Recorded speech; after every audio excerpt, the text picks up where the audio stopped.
What do Paul, as in formerly bad Saul of Tarsus, who gave us so many rich teachings in the New Testament, what do Paul, a 20 something friend of mine, and myself have in common?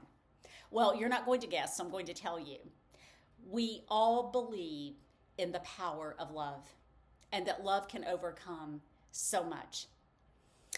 I did a recent session in Holy Yoga. It was around Valentine's about love. And at the end, when my students were resting in their Shavasana, I read the love chapter by Paul, 1 Corinthians chapter 13, which at the very end says, and I know you're probably familiar with it, faith, hope, love, these three, and the greatest of these is love. That verse really speaks to me, and I'll go back to that a little bit later. But I'm planning a session this Thursday. I hope you might join me at 10:30 at the Cove, where we're actually going to be focusing on Paul. Who was he?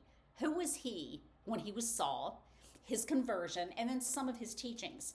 And as I've been going through just probing a lot of his teachings, I read the power of love and God's love. And I was having a conversation with a 20-something friend of mine last week who is not married. And we were just talking about divorce. This person's parents are divorced, and I was talking about some people in my own family that have been through a divorce. And we were just talking about, why do people get to that point? Why do they get to that point where they split up? Now, I can't speak to divorce, but I recently went through something. I'll just be straight up out front out there. I know some of you have read my blogs and such. That is the closest thing to a divorce that I've ever gone through. My stomach is actually turning somersaults right now, just saying that. And I think whether it's a long-term relationship or a marriage, unless there is infidelity, and I have actually known many couples to overcome that with a lot of counseling and a lot of hard work, that can be overcome.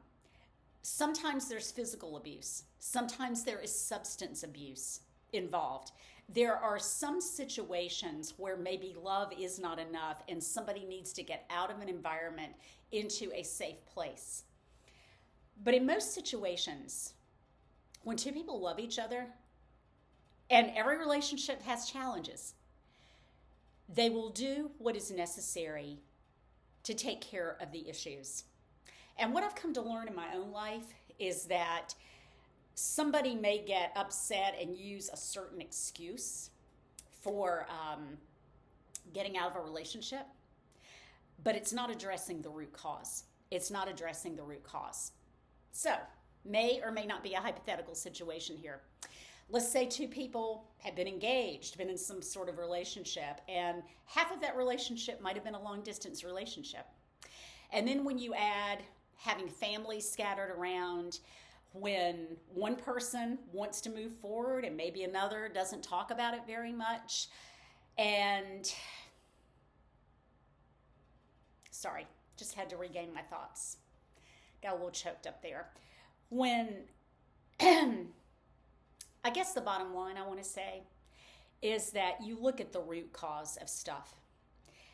Maybe somebody is perceived as being jealous or not trusting, when that's not the case at all. The case is, excuse me, you don't live near your person. The needle is not moving forward. And yeah, maybe you get a little uncomfortable with female friendships and conversations. I think most people would understand that. What you do is you spend more time together, and you don't let your time be taken up with running out to dinner at this restaurant or whatever. You have real quality time, real quality conversation. And if I sound passionate about this, I am. A little bit of anger there too. That's what you do. You take care of the root cause and you focus on the two of you rather than the problems.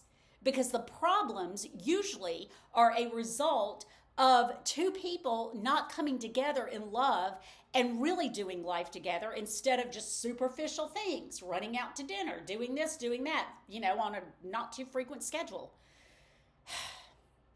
Just needed to get that off my chest. Here's my message. If you are struggling in a relationship, whether it is a marriage, whether it is just a relationship, a dating relationship, or perhaps an engagement, think about why you were drawn to that person in the first place. What has kept you together? What is it you haven't done that could have grown you closer together? So my young friend, the 20-some-year-old, said to me, I just don't know why people can't work things out if there's love there. I think about one of my sons and his partner. They have these check-ins like every week, every couple of weeks. It's been life-changing for them. How are we? I know other couples that do that. I want that in a relationship. So I guess my next relationship, if there is one, I'm going to do that. I've offered some food for thought today, and I'm sorry, get a little choked up. Didn't think I would. But think about your own life. Think about your own relationships. Are you really pouring into it, or are you just using flimsy excuses to get out? Love conquers so much. I'm just going to let that settle there. And getting back to Paul, because I said I wanted to refer to that last verse or last couple of verses of 1 Corinthians chapter 13. One of my 3 top values is hope. I'm always that person that holds out for hope. I'm not perfect. I know my flaws. I know where I've failed in a certain relationship. But I always hold out for hope and love. Love can conquer all. You just have to work at it. Hope you have a great day. I hope you have a great week. Live in a spirit of love.